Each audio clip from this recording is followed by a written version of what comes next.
యేసుక్రీస్తు నామములో ఈ రాత్రి సమయంలో బైబిల్ తరగతికి వచ్చినటువంటి సహోదరులందరికీ కూడా వందనాలు తెలియజేస్తున్నాను. ఆన్లైన్లో దేవునికి వాక్యం వీక్షిస్తున్నటువంటి ప్రతి సహోదరికి చింతపల్లిలో ఉన్నటువంటి క్రీస్తు సంఘం తరపుగా హృదయపూర్వకమైన వందనాలు తెలియజేస్తున్నాను. అంత బాగున్నారు కదా? వర్షాల వల్ల కొంచెం ఇబ్బంది, పనులకి వెళ్ళి రావటం ఆలస్యం, సొంత పనులు చేసుకుంటాం ఎక్కువైపోతుంది దేవుని పని కంటే. అవునా? దేవుని మహాదయని బట్టి, కృపను బట్టి నా ఆరోగ్యం కొంతవరకు బాగైంది. అంటే ఇంకా కొంత బాగుపడాల్సి ఉంది. అయినప్పటికీ దేవుని పని చేయాలి అనేటువంటి ఆసక్తితో నిలువబడి దేవుని యొక్క వాక్యం చెప్పడానికి దేవుడు చూపిన కృపను బట్టి దేవాది దేవునికి కోట్లాది స్తుతుల స్తోత్రాలు సమర్పణ చేసుకుంటున్నాను. ఈ దినాన్ని మధ్యాహ్న కాల సమయంలో సహోదరులు సాగర్ గారు, తర్వాత పితా తిమోతి గారు ఇద్దరు కూడా వచ్చి నన్ను పరామర్శించి ప్రార్థన చేసి వెళ్ళారు. అలాగనే చాలామంది నా గురించి ప్రార్థన చేస్తున్నారు. మరణాన్ని నుంచి తప్పించి దేవుడు తన పని చేసుకోవడానికి నిలువబెట్టాడు. అందుని బట్టి దేవుడికి నేను కోట్లాది స్తుతుల స్తోత్రాలు సమర్పణ చేస్తున్నాను. అలాగే సంఘం కూడా కృతజ్ఞత కలిగి దేవుని యొక్క సన్నిధిలో దేవుని యొక్క పని చేయడంలో ఆసక్తి కలిగి ఉండాలని చెప్పి, మీ కుటుంబాలు ఆశీర్వదించబడాలని చెప్పి నేను ప్రేమతో మిమ్మల్ని కోరుకుంటూ ఉంటున్నాను. దేవుని యొక్క వాక్యం మనం చదువుకుని ప్రార్థన చేసుకుందాం. అపొస్తలుల కార్యాల గ్రంథం 2వ అధ్యాయము 37వ వచనం నుంచి 42వ వచనం వరకు చదువుతున్నాను. వారు ఈ మాట విని హృదయంలో నొచ్చుకొని, సహోదరులారా, మేమేమి చేతుమని పేతురును కడమ అపొస్తలులను అడుగగా, పేతురు, మీరు మారుమనసు పొంది పాపక్షమాపణ నిమిత్తం ప్రతివాడు యేసుక్రీస్తు నామమున బాప్తిసం పొందిరి, అప్పుడు మీరు పరిశుద్ధాత్మను వరం పొందుదురు. ఈ వాగ్దానము మీకును మీ పిల్లలకును దూరస్తులందరికీ, అనగా ప్రభువైన మన దేవుడు తన యొద్దకు పిలిచిన వారికి అందరికీ చెందిన వారితో చెప్పాను. ఇంకను అనేక విధములైన మాటలతో సాక్ష్యం ఇచ్చి, మీరు మూర్ఖులకు ఈ తరము వారికి వేరై రక్షణ పొందడని వారిని హెచ్చరించాను. కాబట్టి అతని వాక్యము అంగీకరించిన వారు బాప్తిసం పొందిరి. ఆ దినమందు ఇంచుమించు 3,000 మంది చేర్చబడిరి. వీరు అపొస్తలుల బోధ యందును, సహవాసమందును, రొట్టె విరుచుట యందును, ప్రార్థన చేయడం యందును ఎడతెగక ఉండిరి. దేవుడు తన వాక్యం దీవించుగాక. ప్రార్థన చేసుకుందాం. మహోన్నతుడా, జీవాధిపతి, సృష్టికర్త, స్వస్థపతి యెహోవా, మీ పరిశుద్ధమైన, ఘనమైన, ఉన్నతమైన, శ్రేష్టమైన నామానికి స్తుతుల స్తోత్రాలు సమర్పణ చేసుకుంటున్నాం. గతించిన శుక్రవారం నుంచి ఇంత పర్యంతము మీరు మమ్మల్ని సురక్షితంగా కాచి కాపాడి సజీవ లెక్కలో ఉంచి ఈ రాత్రి సమయంలో ప్రియమైన మీ బిడ్డలతో కలిసి ప్రార్థించడకు, వాక్యం ధ్యానించడకు, మిమ్మల్ని కీర్తించడానికి అనుగ్రహించిన ఈ మంచి సమయం బట్టి కృతజ్ఞతాస్తుతులు సమర్పణ చేసుకుంటున్నాం. ఇటుగా ఏ ప్రదేశాల్లో మిమ్మల్ని స్తుతించి గణపరుస్తున్నారో ఆయా ప్రదేశాల్లో మీరు కృప చూపుతారని ప్రార్థన చేసుకుంటున్నాను. మా గురించి ప్రార్థిస్తున్న ప్రతి బిడ్డను దీవించి ఆశీర్వదించమని మనం చేస్తున్నాను. మీ కుమారుడు క్రీస్తునిలో రాకడా బహు సమీపంగా ఉన్న దినాల్లో ప్రతి ఒక్కరు కూడా మారుమనసు పొందాలని మీరు ఇచ్చేటువంటి ఆజ్ఞను బట్టి, ఎంతమంది అయితే రక్షించబడ్డారో వారు నిరీక్షణ కలిగి ఉండడానికి, ఇంకా మీ యొక్క వాక్యాన్ని నిర్లక్ష్యం చేసి, మీ మాట నిర్లక్ష్యం చేసి నిత్యనాశనానికి వెళ్ళడానికి సిద్ధంగా ఎవరైతే ఉన్నారో వారందరి కొరకు ప్రార్థన చేస్తున్నాను. ఇప్పుడైనా వారి మనసు మార్చుకొని నూతనపరచబడి వాక్యం వెలుగులో వారి జీవితాలు సరి చేసుకుని ముందుకు సాగుతూ రక్షణ పొందుటకు కృప చూపుతారని విజ్ఞాపన చేసుకుంటున్నాను. ఈ సమయంలో పరిశుద్ధమైన మీ లేఖనాలు ప్రియమైన మీ బిడ్డలకు అందించడానికి నాయన నేను నిలవబడి ఉండగా నన్ను మరుగుపరచండి. అపవిత్రమైన నా పెదవులు కాల్చి పవిత్రపరచండి. పరిశుద్ధుడు మీ లేఖనాలు ప్రియమైన మీ బిడ్డలకు అందించడానికి ఒక పనిముట్టుగా నన్ను వాడుకొని మీ నామానికి మహిమ తెచ్చుకోండి.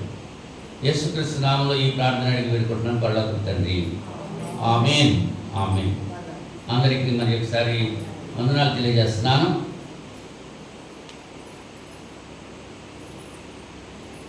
గత వారం మనం ఏం చెప్పుకున్నాం? గత వారం ప్రయాసపడి విశాఖపట్నం నుంచి మేము మరి ఎంతో ప్రయాసపడి వచ్చి చెప్పాను వాక్యం. ఏం చెప్పాను వాక్యం? అది మీకు ఇవాళ గుర్తులేదు. మరి గుర్తు లేకపోతే ఎలాగా? విన్నటువంటి వాక్యాన్ని హృదయంలో భద్రపరుచుకుని ఆ వాక్య ప్రకారంగా జీవించిన వాడే దీవించబడతాడు. విని విడిచిపెట్టేస్తే దానివల్ల ప్రయోజనం ఏమీ లేదు. క్రైస్తవుడు వేటిని ప్రేమించాలి, వేటిని ప్రేమించకూడదు అనేటువంటి విషయాన్ని తెలియజేశారు. క్రైస్తవుడుగా కొన్నిటిని ప్రేమించాలి, కొన్నిటిని ప్రేమించకూడదు. వేటిని ప్రేమించాలి, వేటిని ప్రేమించకూడదు అనేటువంటి విషయాన్ని గత పాఠంలో తెలియజేయడం జరిగింది.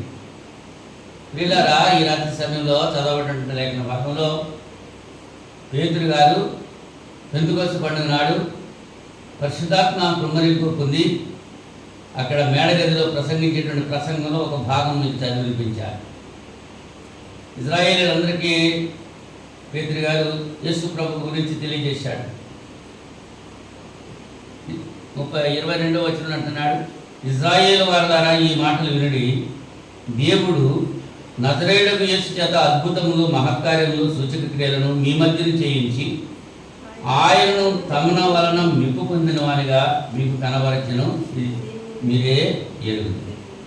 ఎవరు చేయించారు? దేవుడు చేయించాడు. ఎవరి చేత చేయించాడు? యేసు ప్రభు చేత చేయించాడు. ఏం చేయించాడు? అద్భుత కార్యాలు, మహత్కార్యాలు, సూచక్రియలు చేయించాడు. యేసు ప్రభు తనంతటాలు చేయలేదు. యేసు ప్రభు ద్వారా దేవుడు తన కార్యాలను చేశాడు. ఈ లేఖనాన్ని సరిగా అర్థం చేసుకుంటారని నేను ప్రేమతో చెబుతున్నాను. లోకంలో ఉన్నటువంటి మాటలు విడిచిపెట్టండి. పరిశుద్ధ గ్రంథంలో ఏదైతే వ్రాయబడ్డదో అదే మనం ఆలోచన చేయాలి, దాన్నే పరిగణనలో తీసుకోవాలి. అలాగే చెబుతూ దేవుడు నిశ్చయించిన సంకల్పాన్ని, ఆయన భవిష్యత్ జ్ఞానాన్ని అనుసరించి అప్పగింపబడిన ఈయనను మీరు దుష్టుల చేత సిలువ వేయించి చంపించి మరణము ఆయనను బంధించి ఉంటే అసాధ్యం కనుక దేవుడు మరణ వేదనలు తొలగించి ఆయనను లేపారు. ఎవరు లేపారు? దేవుడు లేపాడు యేసుక్రీస్తుని మరణ వేదనలు తొలగించి.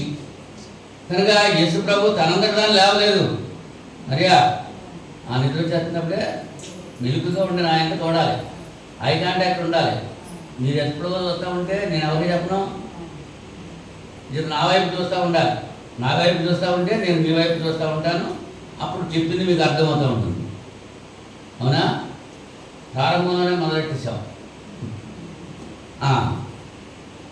కష్టపడి వచ్చావు మరి పని చేసుకుని, అలసట వస్తుంది. అయినా సరే దేవుని సన్నిధిలో మెలకుగా ఉండి దేవుని యొక్క మాటలు వింటే ఆశీర్వాదకరం. అవునా? దేవుడు ఆయన మృతుల్లో నుంచి అని ఆయన గురించి చెప్పేటప్పటికి 37వ వచనంలో వారు ఈ మాట విని హృదయంలో నొచ్చుకొని సహోదరులారా మేము ఏం చేయాలి అని పేతురును కర్మపస్తులనే అడిగారు. అడిగితే పేతురు చెప్తున్నాడు, మీరు మారుమనసు పొందాలి. ఏం చేయాలి? పాప క్షమాపణ నిమిత్తం ప్రతివాడు యేసుక్రీస్తునామమున బాప్తిసం పొందాలి. అప్పుడు మీరు పరిశుద్ధాత్మ అనే వరము, అంటే మారుమనసు, పాప క్షమాపణ నిమిత్తం బాప్తిసం, తర్వాత పరిశుద్ధాత్మ అనేటువంటి వరము మీరు పొందుతారు అన్నాడు. ఈ వాగ్దానం ఎవరికట? కొంతమందికైనా, ఒక దేశస్తులకైనా, ఒక ప్రజలకైనా కాదు. ఈ వాగ్దానం మీకును, మీ పిల్లలకును, దూరస్తులందరికీ, అనగా ప్రభువైన మన దేవుడు తన యొద్దకు పిలిచిన వారికి అందరికీ చెందునని వారితో చెప్పారు. ఈ వాగ్దానం అందరికీ చెందింది. ప్రభు అయిన దేవుడు తన యొద్దకు పిలిచిన వారందరికీ కూడా, అంటే ప్రపంచవ్యాప్తంగా ప్రతి ఒక్కరు కూడా ఈ విధానాన్ని పాటించాలి. ఒక వ్యక్తి రక్షించబడాలంటే మొట్టమొదటి దేవుని యొక్క వాక్యం వినాలి, మారుమనసు పొందాలి, పశ్చాత్తాపడాలి, బాప్తిసం పొందాలి. అప్పుడు పరిశుద్ధాత్మ వరం దేవుడు మనకి అనుగ్రహిస్తాడు. ఇది ఎవరికైనా ఉంటే, కానీ మనుషులు కల్పించిన పద్ధతులు బట్టి ఏం చేస్తారంటే కొంతమంది మానేస్తున్నారు. వినక్కర్లేదు, బాప్తిసం పొందక్కర్లేదు, ఇలాగా కొన్ని బోధలు వస్తున్నాయి. అవి మనకు అనవసరం. బైబిల్లో ఏదైతే ఉందో అది మనం ఆలోచన చేయాలి. ఇంకను అనేక విధమైన మాటలతో సాక్ష్యం ఇచ్చి మీరు మూర్ఖులవు ఈ తరం వారికి వీరై రక్షణ పొందుడని వారిని హెచ్చరించారు. బోధించలేదు, బతిమాలలేదు, హెచ్చరించాడు. మూర్ఖులకు ఈ తరము వారికి వీరై రక్షణ పొందాలి. ఈ రాత్రి సమయంలో మూర్ఖులకు ఈ తరము వారికి ఎలాగ వీరుగా ఉండాలి అనేటువంటి విషయాన్ని మనం ఆలోచించేయడానికి ప్రయత్నం చేద్దాం. అర్థమవుతుందా? ఈ తరం ఎటువంటిది అనమాట? మూర్ఖులు. మూర్ఖులు అంటే ఫుట్ నోట్స్లో ఏమన్నాడు? వంకర అని ఉంటుంది.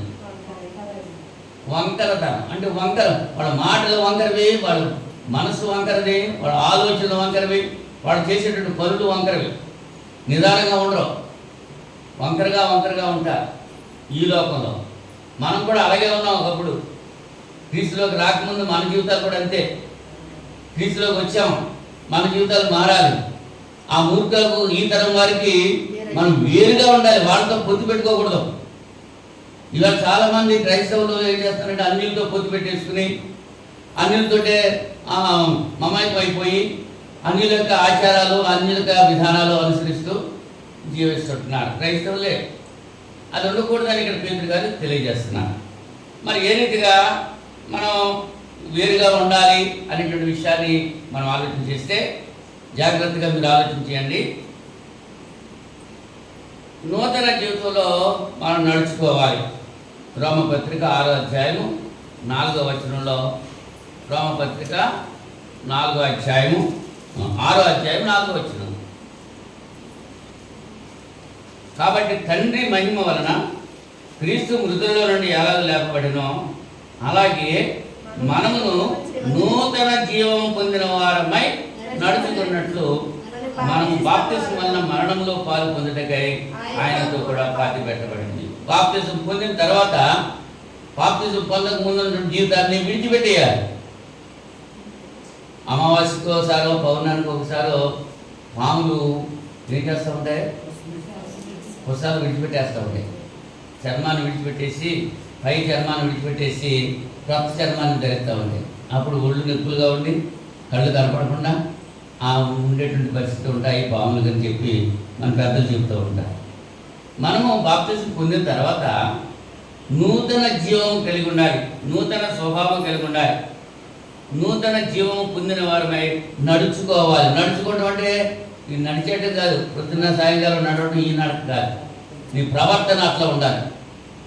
నూతన జీవం పొందినటువంటి ప్రవర్తన నువ్వు కలిగి ఉండాలి. నీ ప్రవర్తనలో మార్పు రావాలి.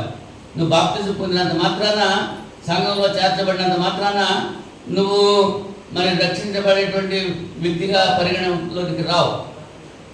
ఏం చేయాలన్నమాట?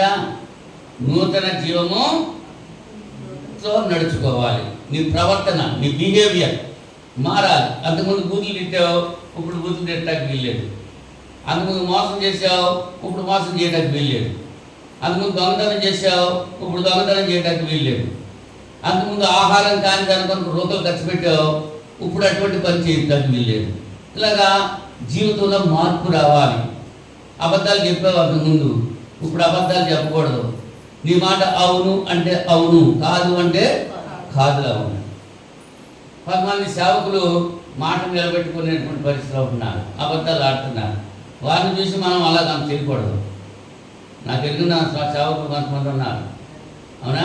వాళ్ళు చాలా మోసగాళ్ళు.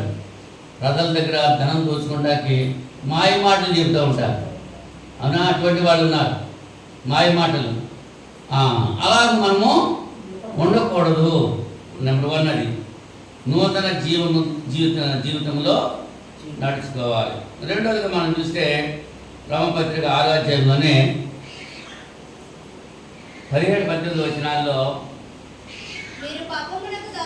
మీరు పాపమునకు దాసులై ఉండిరి కానీ ఏ ఉపదేశ క్రమమునకు మీరు అప్పగింపబడితురో దానికి హృదయపూర్వకంగా లోబడిన వారై పాపము నుండి విమోచింపబడి నీతికి దాసులైతిరి. ఇందుకు దేవునికి దేనికి దాసులుగా ఉన్నాం? పాపమునకు దాసులుగా ఉన్నాం. ఇప్పుడు దేవునికి దాసులుగా ఉండాలి, నీతికి దాసులుగా ఉండాలి. 15వ వచనం నుంచి మనం చదివితే, కృపగే గారు ధర్మశాస్త్రమునకు లోనకు వారము కామని పాపం చేద్దామా అది అన్నాడు. లోబడుటకు దేనికి మిమ్మును మీరు దాసులుగా అప్పగించుకుందురో అది చావు నిమిత్తముగా పాపమునకే కానీ నీతి నిమిత్తముగా విధేయతకే కానీ దేనికి మీరు లోబడుతుందో దానికే దాసులగురని మీరు ఎరుగరా? మీరు పాపమునకు దాసులై ఉంటుంది కానీ అని తెలియజేస్తున్నాడు. అంటే లోబడ్డానికి దేనికి మిమ్మల్ని మీరు దాసులుగా అప్పగించుకుంటారో అది చావు నిమిత్తం పాపానికి కానీ నీతి నిమిత్తం విధేయతకి కానీ దేనికి మీరు లోబడతారో దానికే దాసులు అవుతారు. ఉదయమే టీ తాగాలి అని అనుకుంటాం, దానికి బానిసలు అయిపోతున్నాం. ఆ టయానికి ఆ టీ పడకపోతే ఎలా ఉంటుందన్నమాట. ఆదివారం వచ్చేటప్పుడు బిర్యానీ వండేసుకోవాలి, అవునా? ఆదివారం ఖచ్చితంగా బిర్యానీ వండాలి. దానికి ఏమైపోయి ఎడిట్ అయిపోయారు అనమాట. ఆవేళ బిర్యానీ లేదనుకో వాళ్ళ మనసులు ఎలాగో ఉంటాయి, అవునా? కనుక దేనికి మీరు దాసులు అవుతున్నారో అది మనల్ని దాసులుగా చేసుకోవట్లేదు, మనం దానికి దాసులు అయిపోతున్నాం. ఇప్పుడు మందుకు అలవాటు అయిపోయినాడు ఏం చేస్తాడు? ఆ టైర్కి ఆ మందు వెళ్ళిపోవాలి. అలా వ్యభిచారానికి అలవాటు అయినవాడు ఏం చేస్తాడు? ఆ టైర్కి ఆ ప్రదేశానికి వెళ్ళిపోవాలి. లోబడుటకు దేనికి మీరు దాసులుగా అప్పగించుకుంటున్నారో అది మిమ్మల్ని అది చావు నిమిత్తం అయితే మరి కొంతమంది దేవుని నేను వాక్యం చదివితేనే కానీ బయటకు రాను, ప్రార్థన చేసుకుంటేనే కానీ బయటకు రాను అనే అలవాటు అంటావు. అప్పుడు ఏం చేస్తావు? ప్రార్థన చేయకుండా బయటకు వచ్చేసావు అనుకో, ఏదో ఒక రోజున నీ మనసు ఎలా ఉంటుంది? బాగోదు. ఇటు సాతానికి లోబడుతున్నావా, ఇటు దేవునికి లోబడుతున్నావా? లోబడేటువంటి విధానం నీలోనే ఉంది, అది లోపరుచుకోదు. ఏదైతే తోటలో సాతాను కూడా అమ్మమ్మని పండు తినమని బలవంతం చేయలేదు, పండు తినేటట్లుగా వేరేపని కలిగేసింది. తినాలని బలవంతంగా కోసేసి అమ్మమ్మ నోట్లో పెట్టేయలేదు, దాని మీద అట్రాక్షన్ కలిగేలాగా చేసింది, ఆశ పుట్టేలాగా చేసింది. ఎవరైనా పిల్లలు కొంతమంది ఏం చేస్తారు, ఈ మోడర్న్ డేస్లో ఇప్పుడు ఏం చేస్తున్నారంటే పార్టీలు ఎక్కువైపోతున్నాయి. పార్టీలు, ప్రతిదానికి పార్టీలు. ఏ పార్టీలు? మందు పార్టీలు, పలావ్ పార్టీలు, మందు పార్టీలు. పలావ్ ఉండాలి, దాని వెనకాల మందు ఉండాలి, అవునా? ఈ పార్టీ లేదు. ఒక అబ్బాయి తన తండ్రి తన కొడుకు బయటికి వెళ్ళి వచ్చిన తర్వాత చూశాడు, కొడుకు ఆలోచన చూసేటప్పటికి వీడు ఏంటి ఇలా ఉన్నాడు, వీడేదో తాగొచ్చాడు కదా అని అనుకుని అడుగుతున్నాడు తండ్రి కొడుకుని, నాయనా ఏరా ఏమన్నా మందేశం వచ్చావు నువ్వు అంటుంటే, డాడీ వాళ్ళు బలవంతంగా చేశారు డాడీ, నా ఫ్రెండ్స్ అంతా బలవంతంగా చేసేసారు. ఇంకా నేను వద్దు వద్దు వద్దు అన్నా సరే, ముత్తుకున్నా సరే వాళ్ళు నన్ను బలవంతంగా వేసేసారు అని చెప్పి సాగు చెప్తున్నాడు. అదే ఎండిన బాటలు అట్టుకొచ్చి బలవంతంగా నోట్లో పెడితే పోసుకుంటాడు. ఏ మరి దీనికెందుకు నోరుగాడు, దీనికెందుకు నోరు ఆలోచించేశాడు, దీనికెందుకు తాగి మింగేశాడు? తాగాలని ఉంది, ఆ ఆలోచన ఉంది, ఆ అభిప్రాయం ఉంది, అది సాతాను పుట్టించింది. ఆ అభిప్రాయాన్ని వెంటనే తీసేయాలి. దేవునికి లోబడండి, అపవాదుని ఎదిరించండి, అప్పుడు వాడు మీ ఎదురు నుంచి పారిపోతాడు. లోబట్టక దేనికి మీరు దాసులుగా ఉన్నారో ఆ దాసత్వం నుంచి విడుదల పొందటానికే మీరు క్రీస్తులోనికి బాప్తిస్మం పొందారు అనేటువంటి విషయాన్ని గుర్తించాలి. ఇప్పుడు నీతికి దాసులుగా జీవించాలి. మూడవగా చూస్తే పవిత్రంగా ఉండేటట్టు చూసుకోవాలి. మనం బాప్తిస్మంలో పరిశుద్ధపరచబడ్డాం. పరిశుద్ధపరచబడ్డ మనం ఎలా ఉండాలి? పరిశుద్ధులుగానే ఉండాలి.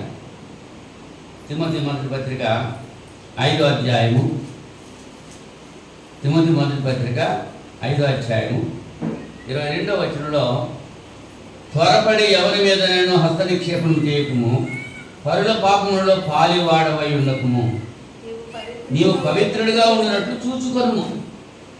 పరుల పాపంలో పాలివాగుడిగా ఉండకూడదు. వాళ్ళు ఏదో చేశారు, అది నీకు అనవసరం. నువ్వు చేయకుండా ఉండాలి. నీ పవిత్రతను కాపాడుకోవాలి, నువ్వు పరిశుద్ధతగా కాపాడుకోవాలి. అంటే మూర్ఖులకు ఈ తరం వారికి వేరుగా ఉన్నటువంటి వాళ్ళతో మింగిల్ అయిపోకూడదు. వాళ్ళతో కలిసి మనం భోజనం కూడా వాళ్ళతో కలిసి భోజనం చేయకూడదు. కలిసి భోజనం చేస్తే వాళ్ళు ఏం చేస్తూ ఉంటారు?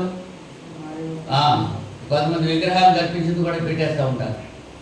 ఆ వాక్యం ఒకటి ఉంది, అంటే విగ్రహం వంటిది నువ్వు ప్రార్థన చేసుకుని తింటే పవిత్రపరచబడుతుంది అని. ఆహార పదార్థాలు అయితే పవిత్రపరచబడతాయి, మరి మందు కింద ఎలా పవిత్రం? అది ఆహారమా?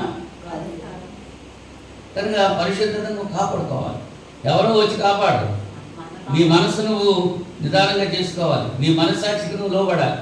మనస్సాక్షి చెబుతూ ఉంటాడు, దేవుడు మనకు మనస్సాక్షి ఇచ్చాడు. ఇది తప్పు, ఇది రైతు, ఇది చేయొచ్చు, ఇది చేయకూడదు అని చెబుతుంది మనస్సాక్షి. అవునా?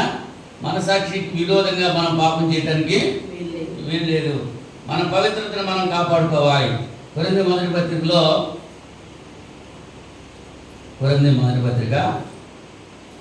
1వ అధ్యాయము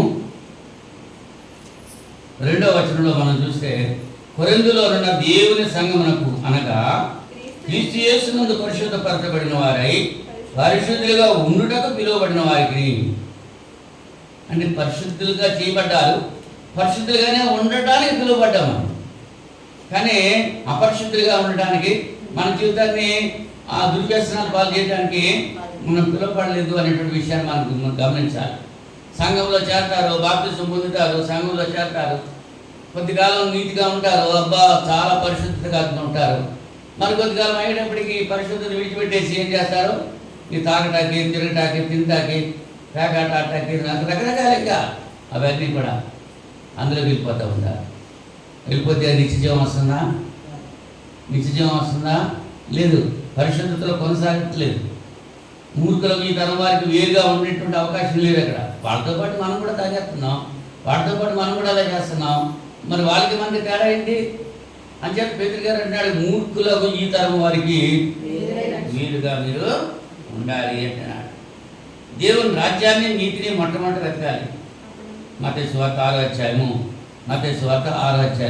33వ వచనంలో యేసు ప్రభువు చెప్తున్నారు,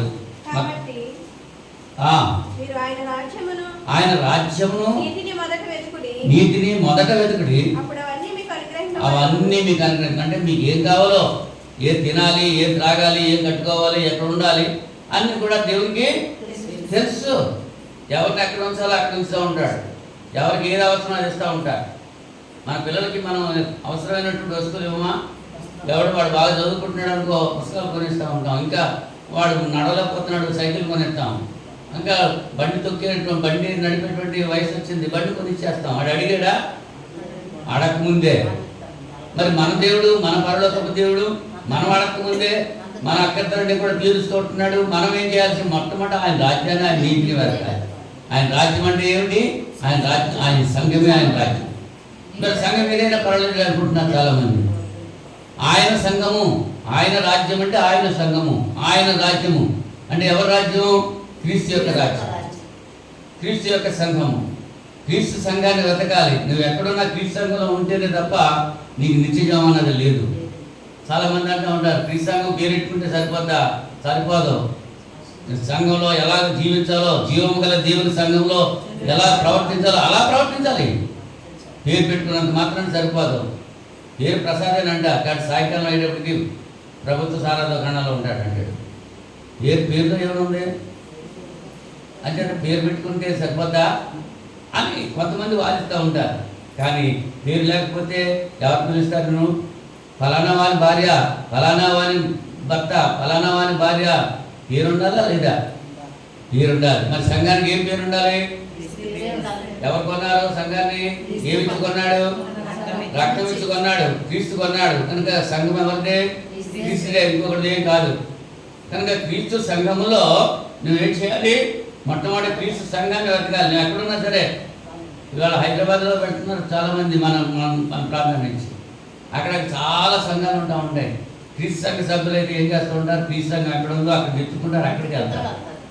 డినామినేషన్లో అయితే ఏదైనా పర్వాలేదులే అని ఎక్కడ పడితే అక్కడికి వెళ్ళిపోతూ ఉంటారు. క్రీస్తు సంఘం నిజంగానూ క్రీస్తుతో కూడా లేపబడితే, నిజంగా నువ్వు దైవభక్తి కలిగి ఉంటే, నిజంగా దేవుని యొక్క అనుభవం నీలో ఉంటే నువ్వు క్రీస్తు సంఘాన్ని మరి ఎరగతావు. క్రీస్తు అంచేత ఆయన ఉన్నాడు, మొదట నా రాజ్యాన్ని, నా నీతిని వెతకండి, పెదవన్నీ మీకు అన్ని జనుల వల్లే. భౌతిక విషయాల గురించి విచారించకూడదు. భౌతికమైన విషయాలు ఏం తినాలి, ఏం త్రాగాలి, ఏం కట్టుకోవాలి, ఎలా నిలవాలి, ఉద్యోగం ఎక్కడ చేయాలి, పెళ్ళి ఎవరు చేసుకోవాలి, ఈ భౌతికమైన విషయాలన్నీ కూడా అన్ని జనులు చేస్తూ ఉంటారు. దేవుని ప్రేమించే వాడికి సమస్తమును సమకూర్చి జరుగుతూ ఉంది. అవునా? గత దినాల్లో నేను అక్కడ హాస్పిటల్లో ఉన్నప్పుడు అయినా ఏం ఆసుపత్రి అది, నీలాద్రి హాస్పిటల్లో ఉన్నప్పుడు నీలాద్రి రాజు గారు చక్కటి వైద్యుడు. ఆయన మరి వైద్యం చేసినప్పుడు ఆయన ఒక మాట చెప్పారు. నన్ను పరీక్ష చేయడంతో టెస్టులు చేసిన తర్వాత కొంచెం ఇక్కడ మీకు క్లియర్ అయితే అవ్వచ్చు, లేకపోతే విజయవాడ వెళ్ళాలి, దానికి సంబంధించి రోగం బాగు చేయడానికి ఇక్కడ మీ కొరకు ఏమి లేవు, విజయవాడ వెళ్ళాలి లేకపోతే హైదరాబాద్ వెళ్ళాలి.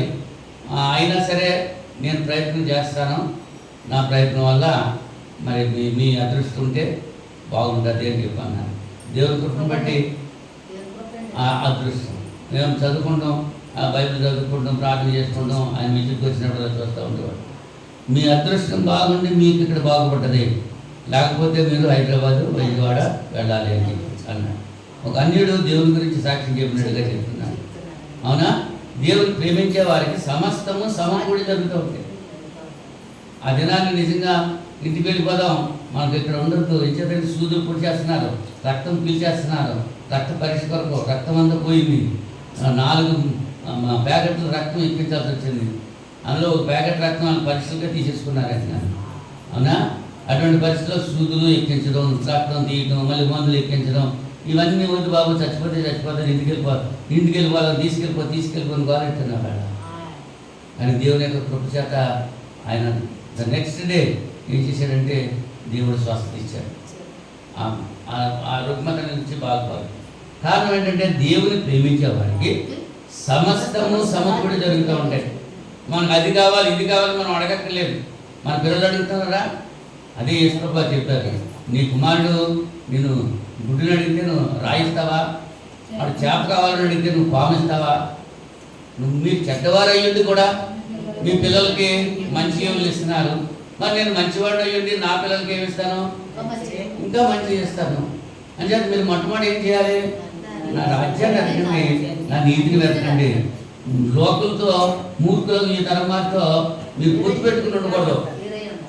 వీరుగా ఉండటం ఎలాగో తెలియజేస్తున్నాడు. అవునా? తర్వాత ఇంకా మనం యేసు ప్రభు యొక్క అడుగు జాడల్లో నడవాలి. ఇవాళ సేవకుని యొక్క అడుగు జాడల్లో నడుస్తున్నారు చాలామంది. ఆ సేవకుడు ఏది చెప్తే అదే చేస్తూ ఉంటున్నారు. బైబిల్లో చెప్పింది అక్కర్లేదా? ఆ గురువుగారు ఏం చెప్పారు అదే. విన్న వాళ్ళు ఏం చేస్తారు? వాళ్ళు మళ్ళీ ఫాలో అవుతుంటారు. అవునా?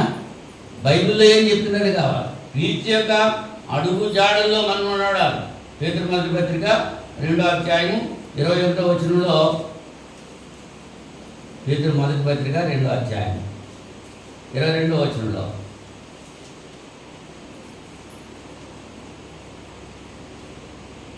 మొదటి పత్రిక ఆయన దూషింపబడి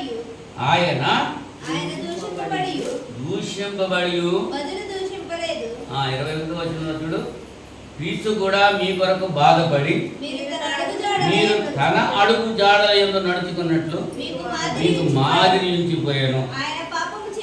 ఆయన పాపం చేయలేదు, ఆయన నోట ఏ కపటము కనపడలేదు, ఆయన దూషింపబడి బదులు దూషింపలేదు, ఆయన శ్రమ పెట్టబడి బెదిరింపక న్యాయముగా తీర్పు తీర్చి దేవునికి తను తాను అప్పగించుకొని ఏం చేశాడు? ఆయన యొక్క అడుగు జాడల్లో మనం నడవాలి. ఎవరు అడుగు జాడల్లో? క్రీస్తు యొక్క అడుగు జాడల్లో నడవాలి. ఈవేళ సేవకుని యొక్క అడుగు జాడల్లో నడిచే వాళ్ళు ఎక్కువ మంది అయిపోయారు. సేవకుడు మెడలో గొలుసేసుకున్నాడు అనుకోండి, విశ్వాసులు కూడా మెడలో గొలుసు తీసుకుంటున్నారు. అవునా? సేవకుడు డ్రెస్ వేసుకున్నాడు అనుకో, విశ్వాసులు కూడా ఏం చేస్తున్నారు? ఆ డ్రెస్లు వేసుకున్నారు, అనుకరిస్తున్నారు. ఎవరిని అనుకరిస్తున్నారు? ఆ సేవకుని. క్రీస్తు మాటలు మాట్లాడాలి మనం, మనుషుల యొక్క మాటలు కాదు మాట్లాడటం. నేను కొంతమంది సేవకులు చూస్తూ ఉంటాను, వాళ్ళ గురువు గారు ఎవరైతే ఉన్నారో వాళ్ళు మాట్లాడినట్టే వీళ్ళు మాట్లాడుతూ ఉంటారు. వాళ్ళ బోధకుడు వాళ్ళ పాస్టర్ గారు ఎలాగైతే బోధించారో, ఎలాగైతే మాట్లాడారో అలాగే శిష్యులు కూడా మాట్లాడుతున్నాను. వీళ్ళు మాట్లాడుతుంటే వాళ్ళు మాట్లాడినట్టు మనకు అనిపిస్తూ ఉంటుంది అన్నమాట. మరి అలాగా మనుషుల యొక్క అడుగుజాడలు కాదు. ఎవరు అడుగుజాడల్లో నడవాలి? క్రీస్తు యొక్క అడుగుజాడల్లో నడవాలి. 19వ వచనం నుంచి మనం ఆలోచన చేస్తే, ఎవడైనను అన్యాయముగా శ్రమ పొందుచు దేవుని గురించిన మనసాక్షి కలిగి దుఃఖము సహించిన యెడల అది హితమగును. నిజత యేసు ప్రభు ఏం చేశాడు? అన్యాయంగా శ్రమ పొందాడు. ఆయన శ్రమ పొందాడు. న్యాయమా అన్యాయమా? మరి ఆయన అడుగుజాడల్లో నడిచేటువంటి మనం కూడా అలా ఉండాలి. అవునా? ఆయన తప్పిదములకై దెబ్బలు తిన్నప్పుడు మనం సహించుకుంటున్నాం. మేలు చేసి బాధపడినప్పుడు మీరు సహించాలన్నాడు. మేలు చేసి బాధపడినప్పుడు. ఇవాళ చాలామందికి సమాజంలో మేలు చేస్తూ ఉంటే కీడే చేస్తున్నారు. మేలు చేసిన వాళ్ళకే కీడు చేస్తున్నారు. మేలు జ్ఞాపకం ఉంటలేదు చేసింది. అవునా? చిన్నైశ్వరి తన కథల్లో చెప్పాడు. పావురము చీమ కథ చెప్పాడు. అంటే కథలు చెప్పాలని నా ఉద్దేశం కాదు, మీకు అవగాహన అవుతుందని తెలియజేస్తున్నాను. ఆ కథ ఎందుకు చెప్పుంటాడు? రాజుగారి పిల్లలకి చిన్నైశ్వరి నీతి చంద్రికని ఆ కథ చెప్పాడు. అవునా? ఆ పావురము ఏం చేస్తుంది? పైన నడుస్తుంది, పైన ఎగురుతుంది, కింద నీటిలో చీమ కొట్టుకుపోతుంది. పైనుంచి చూసినటువంటి చీమ పావురం ఈ చీమను కాపాడింది. ఎండుటాకేసి దాని దగ్గర సమీపంలో ఎండుటాకెత్తే ఆ చీమ ఆ ఆకు మీదకి ఎక్కి ఆ కెరటాల ద్వారా ఒడ్డుకు వచ్చేసి దాని ప్రాణం కాపాడుతుంది. ఎంత కృతజ్ఞత కలిగి ఉంది. అవునా? ఎంత కాపాడింది పావురం. ఒక రోజున వేటగాడు వచ్చాడు, పావురాన్ని కొడతాకి చూశాడు. ఆ తుపాకీ గురి పెట్టాడు ఆ పావురం మీదకి. అప్పుడు చీమ చూసింది, అయ్యో నా ప్రాణదాతను చంపేస్తాడు వీడు అని చెప్పి వాడికి మడం పట్టుకుని కుట్టేసింది. మడం పట్టు కుట్టినప్పటికి ఏమైంది? చీమ కుడితే మనం ఏం చేస్తామమ్మా? వెంటనే దెబ్బలు కాక చచ్చిపోతుంది. అంటే చీమ ఎంత త్యాగం చేసింది?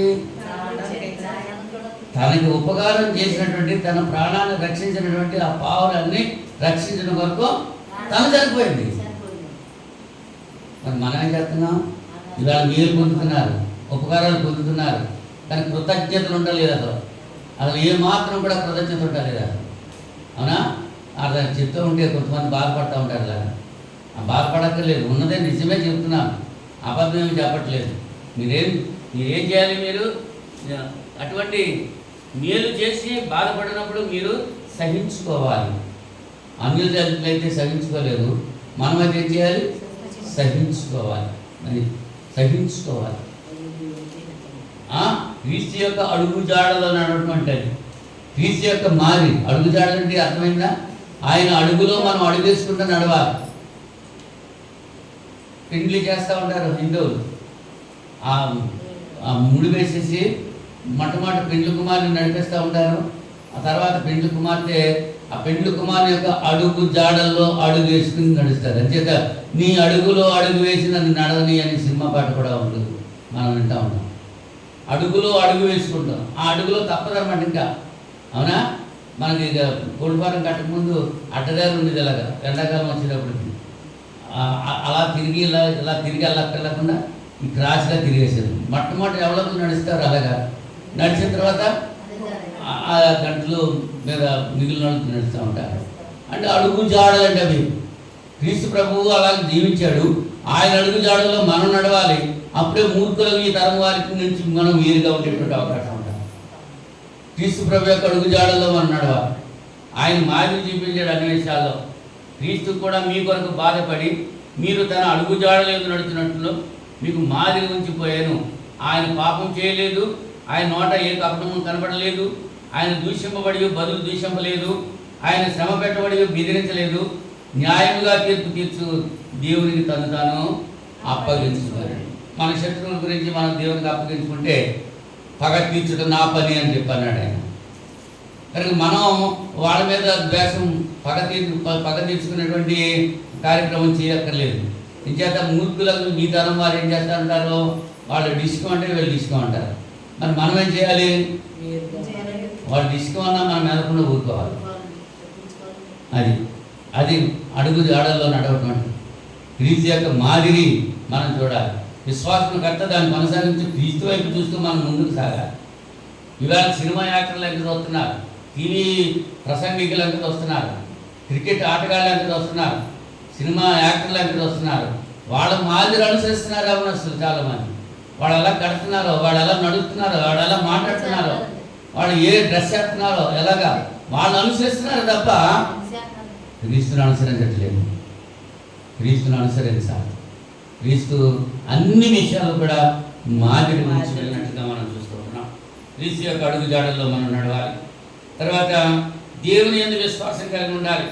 పేతురు మొదటి పత్రిక 1వ అధ్యాయము 18వ వచనంలో మనం చూస్తే, పితృపారంపర్యమైన మీ వ్యర్థ ప్రవర్తన విడిచిపెట్టినట్లుగా వెండి బంగారం వంటి క్షయ వస్తువుల చేత మీరు విమోచింపబడలేదు, కానీ అమూల్యమైన రక్తం చేత, అనగా నిర్దోషమును నిష్కలంకమున గొర్రెపిల్ల వంటి క్రీస్తు రక్తం చేత విమోచింపబడుతారని మీరు ఎరుగుతారు కదా. ఎలాగ మనం విమోచింపబడ్డాం? క్రీస్తు రక్తం వల్ల విమోచింపబడ్డాం. నిష్కల్మషమైనటువంటి రక్తం క్రీస్తు. క్రీస్తు రక్తంలో పాపం ఏమీ లేదు. మన ఇటీవల శాస్త్రజ్ఞులు తెలియజేశారు, ఒక చోట సిలువ రక్తం ఉందంట భూమిలో. భూమి తవ్వగా రక్తం కనపడదు. ఆ రక్తాన్ని పరీక్ష చేసేటప్పటికి మన రక్తం అయితే జీన్స్ ఉంటాయి, అందులో పురుషకరణాలు స్త్రీకరణాలు రెండు ఉంటాయి. కానీ ఆ రక్తంలో పురుషకణం లేదంట, స్త్రీకణం ఉందంట. పురుషకణం లేదు, స్త్రీకణం ఉందంట. అది ఇంకా జీవించే ఉందంట. ఆ రక్తకణం జీవించే ఉంది. శాస్త్రజ్ఞులు పరిశోధన చేసేటప్పుడు అది ఇంకా జీవించే ఉందంట. ఆ రక్తం ఆ లొకేషన్ అంతా వాళ్ళకు సెట్ చేసుకున్నప్పటికీ యేసు ప్రభు సిలువ వేసింది అక్కడే అని చెప్తే, కానీ యేసు ప్రభు యొక్క రక్తం అక్కడ ప్రశస్తంగా ఉంది. అవునా? క్రీస్తు యొక్క రక్తము ప్రశస్తమైనది, నిర్దోషమైనది, నిష్కపటమైనది. అటువంటి ఆయన రక్తం చేత మనం విమోచింపబడ్డాము అని గర్వించాలి. మనం ఆయన లాగా మనం నడవాలి, ఆయన బాటలో మనం నడవాలి, ఆయన మాదిరిగా మనం మాట్లాడాలి. క్రీస్తు మాట్లాడినట్టే మాట్లాడాలి. క్రీస్తు ఎప్పుడైనా కోప్పడ్డా? ఓ సందర్భంలో కోప్పడ్డాడు. ఇప్పుడు దేవాలయాన్ని పాడు చేసినాడు, కొరడా ఇచ్చుకున్నాడు, జులిపించేసాడు. అంతే. దేవాలయాన్ని పాడు చేసాడు. మనం దేవాలయాన్ని బాగు చేస్తున్నాము, పాడు చేస్తున్నాము. ఎవడైనా దేవుని మందిరము పాడు చేస్తే దేవుడు వాడిని పాడు చేస్తాడు, ఖచ్చితంగా పాడు చేస్తాడు. దేవుని పని ఎవడైతే ఆటంకం చేస్తాడో, దేవుని పనికి ఆటంకాలు ఎవడైతే కలిగిస్తాడో, ఖచ్చితంగా వాడు బ్రతుకులో దేవుడు ఆటంకాలు కలిగజేస్తాడు. అంతే. అవునా? దేవుని పని మనం చేస్తే మన పని దేవుడు చేస్తాడు. దేవుని యొక్క అడుగు జాడల్లో మనం నడవాలి. దేవుని యందు విశ్వాసం కలిగి ఉండాలి. దేవుని యందు విశ్వాసం మానేసి, దేవుని యందు నిరీక్షణ మానేసి, దేవుడు చేస్తాడు కదా అనేటువంటి నిరీక్షణ లేకుండా కొంతమంది ఏం చేస్తారు? దెయ్యాల దగ్గరికి వెళ్తున్నారు, తాళ్ళు కట్టించుకుంటున్నారు, మంత్రాల వాళ్ళ దగ్గరికి వెళ్తున్నారు, కట్టుముత్తనాలు అంటున్నారు, దిగదుడుకులు అంటున్నారు, రకరకాల విగ్రహాల దగ్గరికి వెళ్ళి, ఎవరండి? అన్యులు కాదు, క్రైస్తవులే. క్రైస్తవులు కూడా మళ్ళీ వాళ్ళ దగ్గర చూస్తే హాస్టల్లో ఉన్నారు. అక్కడ హాస్టల్లో ఎక్కడున్నారు? దెయ్యాల దగ్గర ముహూర్తాలు చూసుకుంటారు. అవునా? మొన్న ఒక శాపుడు ప్రసంగంలో నేను ఉన్నాను, ఏలూరులోనంట. ఏలూరులో పులిపెట్టి ఓ చోట ఉండేదంట. 8 సంవత్సరాలు అయిన తర్వాత అతను ప్రసంగం చేసి 8 సంవత్సరాల తర్వాత వచ్చారంట. వచ్చేటప్పుడుగా ఆ పులిపెట్టి మార్చేశారంట, ఈశాన్యంలో పెట్టేశారంట. ఇదేమిట్రా ఇలా చేశారేంటని అడిగితే వాడు సిద్ధాంతి చెప్పాడు, ఇక్కడ ఈ మూలలో ఉండకూడదంట, ఈ పులిపెట్టు ఈశాన్య మూలలో ఉండాలంట చెప్పాడు. ఎవరు చెప్పాడు? సిద్ధాంతి చెప్పాడంట. బుద్ధి లేదా ఇంటి? సిద్ధాంతి గొప్పడా దేవుడు గొప్పడా? ఇవాళ క్రైస్తవులు నేను పిలువబడేవాళ్ళు కూడా అలాగే చేస్తున్నారు. ఇల్లు మార్చేస్తున్నారు. ఇల్లు కట్టినప్పుడు ఆ సిద్ధాంతి చెప్పాడు కదా, మేస్త్రి చెప్పాడు కదా. మరి ఇంకొకటి వచ్చేసి అబ్బాయి అది అక్కడ ఉండాలి, ఇది ఎక్కడ ఉండాలంటే ఏం చేస్తున్నారు? మార్చేస్తున్నారు. ఎవరు నమ్ముతున్నారు? దేవుని మీద విశ్వాసం ఉందా, వాడి మీద విశ్వాసం ఉందా? నీ విశ్వాసం ఎవరి మీద ఉండాలి? దేవుని మీద ఉండాలి. అవునా? దేవుని మీద విశ్వసించినప్పుడు నువ్వు ఏం చేస్తాడు? మూర్తిలో ఈ తరం వారికి వేరుగా ఉండేటువంటి పరిస్థితి మనం ఎదుర్కొంటాం. అవునా? మరొక విషయం మనం ఆలోచించేస్తే నమ్మకంగా ఉండాలి. ఇంట్లో నమ్మకంగా ఉండాలి, సంఘంలో నమ్మకంగా ఉండాలి, వీధిలో నమ్మకంగా ఉండాలి, సమాజంలో నమ్మకంగా ఉండాలి. ఒక చోట నమ్మకంగా ఉంటాం కాదు. ఎక్కడ నమ్మకంగా ఉండాలి? పరీక్షలు రాసేటప్పుడు నమ్మకంగా ఉండాలి, ఉద్యోగం చేసేటప్పుడు నమ్మకంగా ఉండాలి, వ్యాపారం చేసేటప్పుడు నమ్మకం ఉండాలి, వ్యవసాయం చేసేటప్పుడు నమ్మకం ఉండాలి. మనం ఏ పని చేసినా నమ్మకం ఉండాలి. నమ్మకం లేకపోతే కుదరదు. నమ్మాలి. ప్రకటన గ్రంథం 2వ అధ్యాయము 10వ వచనంలో, ప్రకటన గ్రంథం 2వ అధ్యాయము 10వ వచనంలో, ఇదిగో మీరు శోధింపబడినట్లు అపవాది మీలో కొందరిని చెరలో వేయింపబోతున్నాడు.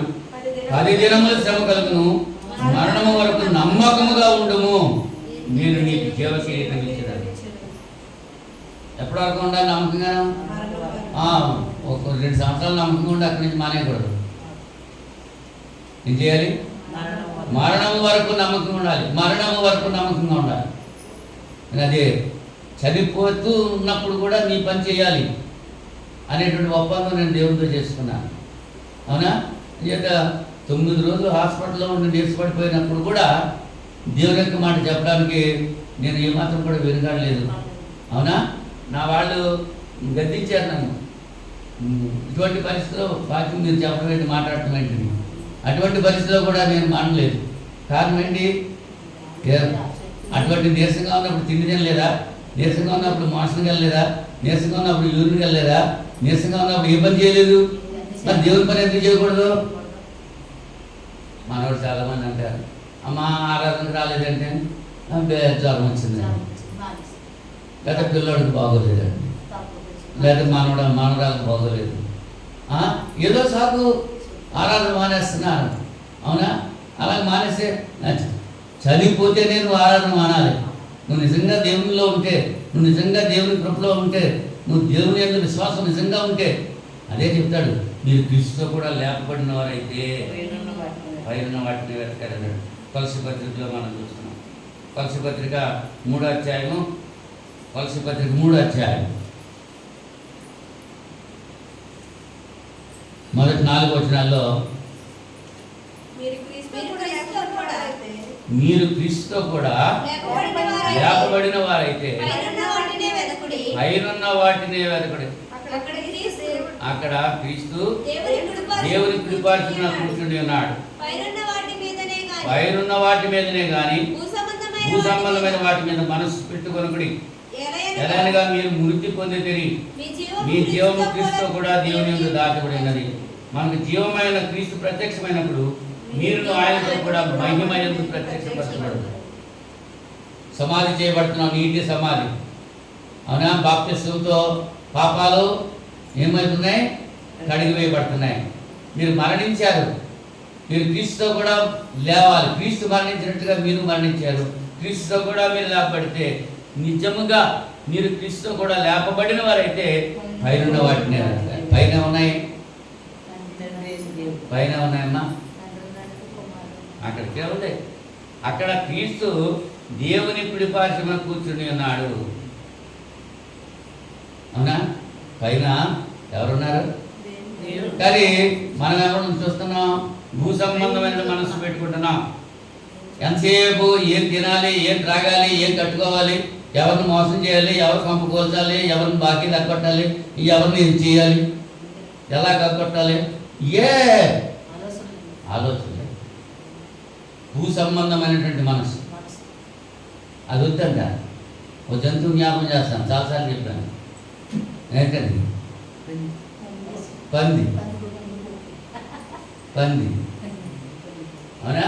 ఎంతసేపు తింటమే దాని పని, దాని తలకాయ కిందగా ఉంటుంది. ఎప్పుడైనా దాని మెడ పైకి ఎక్కుతుందా? ఒకేసారి ఎక్కుతుంది. ఎప్పుడు? కోతకెళ్ళిపోయినప్పుడు. కోతకెళ్ళిపోయినప్పుడు కాళ్ళు 4 కాళ్ళు కట్టేసి భూయం అంటే మోసుకెళ్తా ఉంటే అప్పుడు చూస్తా పైకి. ఓహో, ఆకాశం ఉందా, నక్షత్రాలు ఉన్నాయా, చందమామ ఉన్నదా, సూర్యుడు ఉన్నాడా, అంతవరకు కనపడ్డాయి. దీనికి మనకు కూడా కనపడవు. ఎంతసేపు ఏం తినాలి, ఏం తాగాలి, ఏం చేయాలి, ఎలా సంపాదించాలి, వీటి గురించి ఆలోచన తప్ప దేవుని సన్నిధిలో ఒక అరగంట సేపు, ఒక 10 నిమిషాల సేపు కూర్చుని వాక్యం చదువుకుని ప్రార్థన చేసుకుందాం అనేటువంటి మనసు ఉందా? మరి ఇప్పుడు వస్తుందండి మనసు. పైన వాటిని వెతకాలి.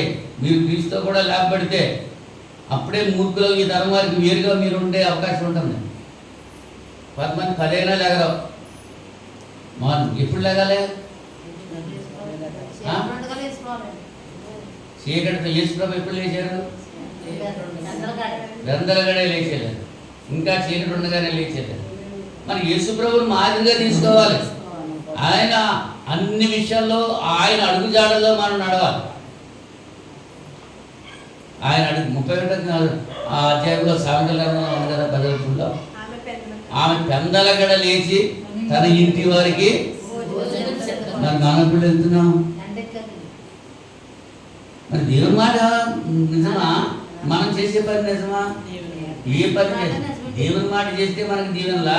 మన ఇష్టానుసారంగా మనం జీవిస్తే దీవెనలా?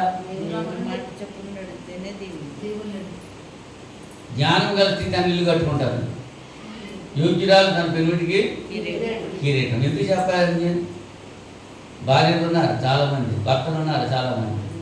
జీవము గల దేవుని సంఘంలో జనులు ఎలా ఉండాలో, భార్య ఎలా ఉండాలి, భర్త ఎలా ఉండాలి, పిల్లలు ఎలా ఉండాలి అక్కడ చెప్పేసాడు తిమోతితో పౌలు గారు.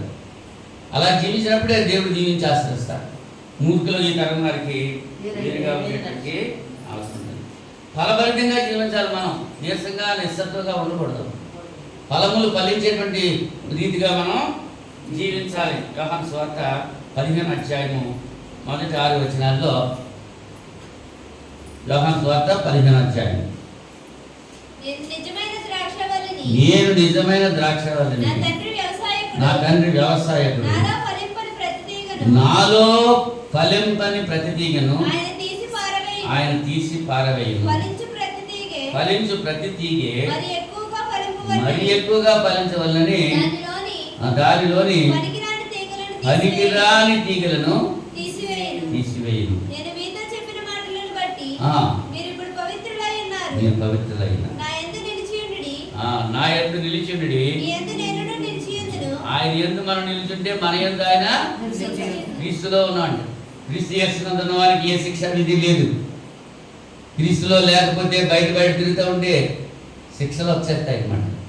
సాతాను గాడు అమ్మ తల్లి ఒడిలో ఉంటే పెట్ట కింద రెక్కల కింద పిల్లలు ఉంటే ఎటువంటి గద్ద వచ్చినా సరే ఆ దెబ్బలో తల్లి తింటారు తప్ప పిల్లకి మాత్రం తగలనివ్వరు. అవునా? మనం క్రీస్తులో ఉంటే క్రీస్తులో అంటే అర్థమైంది సంఘములో. క్రీస్తులో అంటే అర్థమైంది క్రీస్తు ఎవరిదే? సంఘం. సంఘం ఎవరు? క్రీస్తు. క్రీస్తే సంఘము, సంఘమే క్రీస్తు. శిరస్సు క్రీస్తు, శరీరము సంఘం. శిరస్సు భర్త, శరీరము భార్య. మరి శిరస్సు శరీరము కలిసి ఉండాలా? శిరస్సు ఒక చోట, శరీరం ఒక చోట ఉండాలా? ఇవాళ మరి అలాగా ఆ శిరస్సును తీసిపడేసి ఇంకో శిరస్సుని పెట్టేసి మా సంఘం అండి, ఇది లూథర్ గారి సంఘం అండి, ఇది బైబిల్ గారి సంఘం అండి, ఇది పెంతెకోస్తు గారి సంఘం అండి అంట. క్రీస్తుని తీసేశారు. క్రీస్తు శిరస్సుగా ఉండాలి. శిరస్సు నుంటేనే ఈ శరీరం అంతా జీవించడానికి కావాల్సినటువంటి ఏర్పాట్లు ఉన్నాయి. శిరస్సు కట్ అయిపోతే ఏముంటా? ఆ శిరస్సు బతకదు, ఈ శరీరం బతకదు. రెండు కలిసి ఉంటేనే జీవం ఉంటుంది. అంచేత జీవము గల దేవుని సంఘం. అవునా? క్రీస్తు తన రక్తం ఇచ్చి కొన్న సంఘము. క్రీస్తు సంఘములన్నీ మీకు వందనములు చెప్పుచున్నవి. ఎక్కడున్నా క్రీస్తు సంఘం అనాలి. ఎక్కడున్నా ఆ సంఘం యొక్క పేరే ఉండాలి, క్రీస్తు పేరే పెట్టుకోవాలి. పండగల పేర్లు, పర్వతాల పేర్లు, లోయల పేర్లు పెట్టేసుకుని మరి ఏమంటున్నారు? అంచేత అలాంటి ఏమంటున్నాడు యేసు ప్రభువా మంది పిలిచి ప్రతివాడు పరలోక రాజ్యంలో ప్రవేశింపడు కానీ పరలోకమందు ఆచరణ చేసే ప్రకారము ప్రవర్తించేవాడే పరలోక రాజ్యంలో. కనుక మూర్ఖులకు ఈ తరం వారికి వేరుగా నువ్వు రక్షించబడాలంటే ఎక్కడ ఉండాలి? నువ్వు క్రీస్తు యొక్క సంఘంలో ఉండాలి. క్రీస్తులో ఉన్నవానికి క్రీస్తునందున్న వానికి ఏ శిక్ష విధియు లేదుగా. క్రీస్తునందున్న వారికి ఏ శిక్ష విధియు లేదుగా. అంతా క్రీస్తులో ఉంటే శిక్ష లేదు. క్రీస్తులో అంటే సంఘంలో, ఏ సంఘం అది? క్రీస్తు సంఘంలో ఉంటేనే. మిగిలిన సంఘాల్లో ఉంటే కుదరదండి, దానివల్ల ప్రయోజనము లేదు అనేటువంటి విషయాన్ని మనం గుర్తించాలి. తర్వాత ఇంకా ఏం చేయాలి? మూర్ఖులు ఈ తరం వారికి వేరుగా ఉండాలంటే మనం సమాజంగా కూడటం మానకూడదు. హెబ్రీ పత్రిక 10వ అధ్యాయము 24వ వచనంలో, హెబ్రీ పత్రిక 10వ అధ్యాయం, హెబ్రీ పత్రిక 10వ అధ్యాయం. కొందరు మానుకొనుచున్నట్టుగా కొందరు మానుకొనుచున్నట్లుగా ఏం చేస్తున్నారంటే కొందరు మానేస్తున్నారంట. ఏం మానేస్తున్నారు? సమాజముగా కూడటం మానక ఒకరినొకడు హెచ్చరించుచు ఆ దినము సమీపించుట మీరు చూసిన కొలది మరి ఎక్కువగా అలాగూ చేయొచ్చు. ప్రేమ చూపుటకును సత్కార్యములు చేయుటకును ఒకరినొకడు పురికొల్పవలనని ఆలోచించమంటున్నాడు. ఏం చేయాలి? ఆ దినం అంటే ఏ దినం అది? కొంతమంది అదే ఆ రోజు అని పాడేస్తూ ఉంటారు. ఆ రోజు కాదు, ఆ దినం సమీపించి కొద్ది. సమాజంగా కూడేటువంటి దినం ఆదివారం. ఆదివారం ఏ పని పెట్టుకోకూడదు. ఆదివారం దేవుల్లోనే ఉండాలి. ఆదివారం కొంతమంది సమాజంగా కొట్టు మానేస్తున్నారు. అలా అంచేత హెబ్రీ గ్రంథకర్త హెబ్రీ సంఘస్థుల్ని హెచ్చరిక చేస్తున్నాడు. కొందరు మానుతున్నారు, అలా మీరు మానొద్దు. కొందరు మానుకొనుచున్నట్లుగా సమాజంగా కొట్టు మానక ఒకరినొకరు హెచ్చరించు ఆ దినం సమీపించడం మీరు చూసిన కొలది మరి ఎక్కువగా అలాగూ చేయొచ్చు. ప్రేమ చూపాలి, సత్కార్యాలు చేయాలి, ఒకరినొకరు పురికొల్పుకోవాలి, ప్రోత్సహించుకోవాలి. ప్రేమ ఉందా? అసలు ఇంట్లో ప్రేమ ఉందా? భార్యాభర్తల మధ్య ప్రేమ ఉందా? అక్క చెల్లెల మధ్య ప్రేమ ఉందా? అన్నదమ్ముల మధ్య ప్రేమ ఉందా? ఉందా? తోడుకోడల మధ్య ప్రేమ ఉందా? అత్త కోడల మధ్య ప్రేమ ఉందా? సంఘానికి వచ్చేవాళ్ళే, క్రీస్తులో ఉన్నవాళ్ళే ప్రేమలు లేవు. అక్రమం విస్తరించడం వలన అనేకుల ప్రేమ చల్లారిపోతుంది. ప్రేమ చల్లారిపోయిన రోజుల్లో మనం ఉన్నప్పుడు. ఇప్పుడు ప్రేమ లేదు ఇక్కడ. ఏ ప్రేమ అంటే కపట ప్రేమ. నిజంగా అవునా? పైకి భక్తి గలవారే ఉంటారు, దాని శక్తిని పెదవులతో గణపరుస్తూ ఉంటారు, హృదయము దూరంగా ఉంటుంది. మరి క్రీస్తు మనల్ని ప్రేమించినట్లుగా క్రీస్తు యొక్క అడుగుజాడలో మనం నడవాలంటే క్రీస్తు మనల్ని ఎలా ప్రేమించాడో అలాగే మనం కూడా క్రీస్తుని ప్రేమించాలి. క్రీస్తుని ప్రేమించడం అంటే ఎవరిని ప్రేమించడం? ఓ బొమ్మెంట్ వేసుకుని, ఓ పట్టమెంట్ వేసుకుని, ఆ దండ వేసి పూజ చేసి ఇది ప్రేమించడమా? అది కాదు. ఆయన ప్రేమించడం అంటే నన్ను ప్రేమించేవాడు నా ఆజ్ఞలు దయపడు అన్నాడు. ఆయన ఆజ్ఞలు ఏంటి? ఆయన ఆజ్ఞలు రెండు ఆజ్ఞలు ఉన్నాయి. రెండు ఆజ్ఞలు ఏంటి? నీ పూర్ణ హృదయంతో దేవుని ప్రేమించాలి. రెండోది నిన్ను వలె నీ పొరుగువారిని ప్రేమించాలి. రెండింటిలో కూడా ప్రేమ ఉంది. ప్రేమలో 2 అక్షరాలు ఉన్నాయి, అవునా? రెండింటిలో కూడా ప్రేమ. 2 ఆజ్ఞలే ఆ ప్రేమ. ఆ ప్రేమ లేక ఇప్పుడు ఇవన్నీ గొడవలు వస్తున్నాయి. ప్రేమ ఉంటే అసూయ ఉండదు, ప్రేమ ఉంటే ద్వేషం ఉండదు, ప్రేమ ఉంటే మోసం ఉండదు, ప్రేమ ఉంటే హత్యలు ఉండవు. ప్రేమ లేకపోతేనే సమాజం పాడైపోతుంది. కనుక ప్రేమను కలిగి ఉండాలి. క్రీస్తు యేసు కలిగిన ఈ మనసు మీరు కూడా కలిగి ఉండాలి. సమాజంగా అది ఎక్కడొస్తుంది? సమాజంగా కూడినప్పుడు, సమాజంలో దేవునికి వాక్యం కనబడినప్పుడు అప్పుడు దేవుడు నీతో మాట్లాడుతున్నాడు అని చెప్పిన సమాజంగా కూడటం మానకూడదు. ఆఖరిగా భూ సంబంధమైన వాటి మీద మనస్సు ఉంచకూడదు. 3వ అధ్యాయం మొదటి 4 వచనాలు వలస పత్రిక 3వ అధ్యాయం మొదటి 4 వచనాలు చదువుకున్నాం కదా. అదే పత్రికలో మనం చూస్తే కొన్ని సంపాదించి ఉన్నాయి, కొన్ని విసర్జించాల్సి ఉన్నాయి, కొన్ని ధరించాల్సినవి ఉన్నాయి. వలస పత్రిక 3వ అధ్యాయంలో 3 రకాలైనటువంటి లక్షణాలు మనం అక్కడ చూసుకుంటున్నాం. వలస పత్రిక 3వ అధ్యాయం. కోపము, ఆగ్రహము, దుష్టత్వము, దూషణ, మీ నోట బూతులు అను వీటన్నిటిని విసర్జించుడి. విసర్జించడం అంటే ఏంటమ్మా? శివుడు వచ్చింది, చీరేసుకున్నాం, మళ్ళీ శివుడు వస్తుందా కదా? స్నానం చేసే సబ్బెట్టి ఒళ్ళు శుభ్రంగా తోమేసుకున్నాం చెమట మళ్ళీ కాసేపు ఏమవుతుంది విసర్జించాం. పొద్దున్న దీనికి వెళ్ళాము, మళ్ళీ రాకుండా ఉంటుందా? మళ్ళీ వచ్చేస్తుంది. విసర్జించాలి. ఏంటి విసర్జించాలి? 5 చెప్తున్నాడమ్మా. కోపము, ఆగ్రహము, దుష్టత్వము, దూషణ, బూతులు, వీటన్నిటిని ఏం చేయాలి? విసర్జించాలి. విసర్జిస్తే మళ్ళీ వచ్చేస్తూ ఉంటాయి. మళ్ళీ వచ్చేస్తాడు. బూతులు తిట్టకూడదు అనుకుంటా బూతులు తిట్టేస్తాం. అవునా? కోపడకూడదు అనుకుంటా కోపడకూడదు. ఆగ్రహం అంటే కోపం కంటే కొంచెం సీనియర్ సూపర్ అనమాట. అవునా? ఇటువంటివి ఏం చేయకూడదు? విసర్జించాలి. మరి విసర్జించాల్సినవి, చంపాల్సినవి ఉన్నాయండి. చంపాల్సినవి 5వ వచనంలో ఉన్నాయి. చంపాల్సినవి జారత్వము, అపవిత్రత, కామాతురత, దురాశ, విగ్రహాలను ధనాపేక్ష చంపివేయుడి. చంపేయాలంట. చంపేస్తే మళ్ళీ బతుకొస్తా? చంపేస్తే నిజంగా చచ్చిపోతే మళ్ళీ బతుకుతాడా? యేసుప్రభు ఒక్కడే బతికాడు. ఎవరు బతికించారు ఆయన్ని? తండ్రి అయిన దేవుడు బ్రతికించాడు. లాజరును కూడా యేసుప్రభు బతికించాడు, మళ్ళీ చనిపోయాడు. అవునా? మరి సారేపతి విధవరాలు కొడుకుని బతికించాడు, మళ్ళీ చచ్చిపోయాడు. అవునా? చంపేయాలంట. ఏంటి చంపేయాలి? జారత్వము, అపవిత్రత, కామాతురత, దురాశ, విగ్రహారాధన, ధనాపేక్ష ఉండొచ్చు, కాదంట లేదు. కానీ అదే విగ్రహంగా పెట్టుకోకూడదు. ధనం సంపాదించకపోతే మన ఫుడ్ ఎలా ఉంటుంది? మనకు వస్త్రాలు ఎలా వస్తాయి? మనకి ఇల్లు ఎక్కడ వస్తుంది?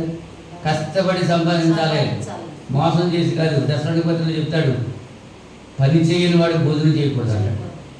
కొంతమంది సోమరులు అయిపోతున్నారు, నిష్పరులు అయిపోతున్నారు, పని చేయరు, భోజనానికి రెడీ అయిపోతారు. అంతే ముందు వరుసలో కూర్చుంటారు, వచ్చేసి వాళ్ళు ఏం పని చేయరు, భోజనానికి వచ్చేస్తారు ముందు. వాళ్ళు కనీసం టెంట్ లేటకి రారు, బల లేటకి రారు, కుర్చీ లేటకి రారు, భోజనానికి మాత్రం ముందు వచ్చేసి కూర్చుంటారు. అవునా? అలాగే మనం ఉండకూడదు. అన్యులు ఉంటారు అలాగా. మనం క్రైస్తవులు, క్రీస్తులో ఉన్నాం, మనం అలా ఉండకూడదు. మూర్ఖులో ఈ తరం వారికి వీలుగా ఉండాలి. విసర్జించాల్సింది చెప్పాం, చంపాల్సింది చెప్పాడు. ఇంకా ధరించాల్సింది ఒకటి ఉందమ్మా. ఏంటది? 10వ వచనంలో ఉంది. కాగా దేవుని చేత ఏర్పరచబడి వారును పరిశుద్ధులను ప్రియులైన వారికి తగినట్లు మీరు జాలిగల మనస్సును, దయాళుత్వమును, వినయమును, సాత్వికమును, దీర్ఘశాంతమును ధరించుకోవాలి. ధరించుకోవడం ఏంటి? నేను చొక్కా వేస్తున్నాను, ఏం కనపడుతుంది? చొక్కా కనపడుతుంది. నేను ధరించుకున్నాను కాబట్టి చొక్కా ఏ రంగులో ఉందో అదే కనపడుతుంది. అవునా? చొక్కా తీసిస్తే ఏం కనపడుతుంది? బురకాలు వేసుకుంటూ ఉంటారు ముస్లిం లేడీస్. ఏం చేస్తారు? బురకాలో ఉన్నది ఎవరో? ఆడ మనిషా, మగ మనిషా, యవనస్తురాలా, వృద్ధురాలా? ఎవరు తెలుస్తారా? ఎవరు తెలియదు. అలాగే క్రీస్తుని మనం ధరించాలి. అంటే క్రీస్తే కనబడాలి. మనం చూసిన వాళ్ళు క్రీస్తుని చూడాలి, మనతో మాట్లాడిన వాళ్ళు క్రీస్తుతో మాట్లాడాలి. అలాగే మనం బాగుండాలి, క్రీస్తు యొక్క మాదిరి. అవునా? మనం అలా ఉన్నప్పుడు మూర్ఖుల తరం వారికి వీరుగా ధరించుకోవాలి అయింది. అలా ఉన్నప్పుడు దేవుని యొక్క నిత్య జీవంలో మనం వారసత్వం కలిగి ఉంటాం. మూర్ఖుల తరం వారికి వేరే రక్షణ పొందనని పేతురు గారు చెప్పినటువంటి మాటలో ఈ రాత్రి సమయంలో ఈ పాఠ్యభాగంలో 10 విషయాలు మీతో మాట్లాడారు. ఎన్ని అడిగితే మీరు చెప్పలేరు కాబట్టి నేను చెప్పేసాను. అనా? ఎన్ని చెప్పారమ్మా? ఎన్ని? నూతన జీవంలో నడవాలి, నీతికి దాసులుగా జీవించాలి, పవిత్రంగా ఉండేటట్టు చూసుకోవాలి, దేవుని రాజ్యాన్ని నీతిని మొదట వెతకాలి, క్రీస్తు యొక్క అడుగుజాడల్లో నడుచుకోవాలి, దేవుని యందు విశ్వాసం కలిగి ఉండాలి, నమ్మకంగా ఉండాలి, ఫలభరితంగా జీవించాలి, సమాజంగా కూడా మానకూడదు, భూ సంబంధమైన మనసు కలిగి ఉండకూడదు. ఎందుకు చెప్పాను? అది అలాగ ఉన్నప్పుడు మూర్ఖుల తరం వారికి వీరుగా మనం ఉన్నట్టు దేవుడు చూస్తూ ఉంటాడు. అలాగ ఉండగలిగినట్లుగా దేవుడు తన చూపాలని మరి నన్ను నేను హెచ్చరిక చేసుకుంటూ మిమ్మల్ని హెచ్చరిస్తున్నాను. దేవుడు కొద్ది మాటలు దీవించి ఆశీర్వదించుగాక. ప్రార్థన చేసుకున్నాం. మహోన్నతుడా, జీవాధిపతి, సృష్టికర్త, మీకు స్తోత్రాలు నాయన. ఇంత పర్యంతము విత్తబడిన వాక్యం మీ హృదయాల్లో బదిలిపరచుకోవడానికి సహాయం చేయండి. ఫలించి అభివృద్ధి పొందుటకు కోరుతున్నాను. నిన్న ప్రతి బిడ్డను దీవించండి, ఆశీర్వదించండి. నా ప్రభువా నాయన, ఇక్కడ ఉన్నటువంటి బిడ్డలు మాత్రమే కాదు, ఆన్లైన్లో మీ యొక్క వాక్యము వింటూ ఉన్నటువంటి బిడ్డలు అందరిపై మీ యొక్క దీవెన ధారాలుగా ప్రమరింప చేయమని ప్రార్థన చేస్తున్నాను. గతించిన వారమంతా కూడా మీరు మమ్మల్ని కాచి కాపాడారు. అలాగే రానైనట్టు వారిని కూడా కాచి కాపాడు. మీ చిత్తమైతే మీ కుమారుడికి రాకడ ఆలస్యమైతే మరి యొక్క శుక్రవారం మేము కలిసి మీ సన్నిధిలో ప్రార్థించి వాక్యం ధ్యానించడానికి సహాయం చేస్తారని ఈ ప్రార్థన మా రక్షకుడు మీ కుమారుడైన యేసుక్రీస్తు నామములో వేడుకుంటున్నాను. త్వరలో తండ్రి. ఆమేన్. ఆమేన్. అందరికీ వందనాలు.